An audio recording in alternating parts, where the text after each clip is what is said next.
ವಕ್ರತುಂಡ ಮಹಾಕಾಯ ಕೋಟಿ ಸೂರ್ಯ ಸಮಾಪ್ರಭಾ ನಿರ್ವಿಘ್ನಂ ಕುರು ಮೇ ದೇವ ಸರ್ವ ಕರಿಯೇಷು ಸರ್ವಾದ. ಖಂಡಿತ ಈ ಶ್ಲೋಕದ ಅರ್ಥ ಮತ್ತು ಮಹತ್ವವನ್ನು ವಿವರಿಸುತ್ತೇನೆ. ವಕ್ರತುಂಡ ಮಹಾಕಾಯ ಕೋಟಿ ಸೂರ್ಯ ಸಮಪ್ರಭಾ ನಿರ್ವಿಘ್ನಂ ಕುರು ಮೇ ದೇವ ಸರ್ವಕಾರ್ಯೇಷು ಸರ್ವದಾ.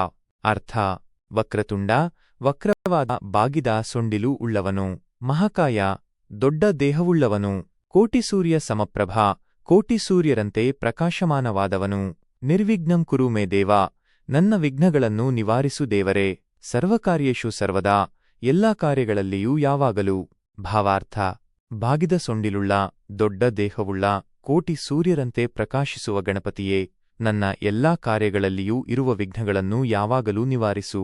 ಮಹತ್ವ: ಈ ಶ್ಲೋಕವನ್ನು ಗಣೇಶನಿಗೆ ಪ್ರಾರ್ಥನೆಯಾಗಿ ಹೇಳಲಾಗುತ್ತದೆ.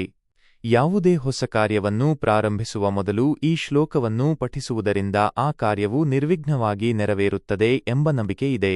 ಗಣೇಶನು ವಿಘ್ನ ನಿವಾರಕನಾದ್ದರಿಂದ ಈ ಶ್ಲೋಕವನ್ನು ಪಠಿಸುವುದರಿಂದ ಜೀವನದಲ್ಲಿ ಎದುರಾಗುವ ಅಡೆತಡೆಗಳು ನಿವಾರಣೆಯಾಗುತ್ತವೆ.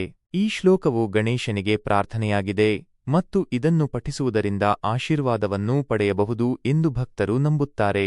ಇದನ್ನು ಸಾಮಾನ್ಯವಾಗಿ ಯಾವುದೇ ಶುಭ ಕಾರ್ಯಗಳ ಪ್ರಾರಂಭದಲ್ಲಿ ಪಠಿಸಲಾಗುತ್ತದೆ.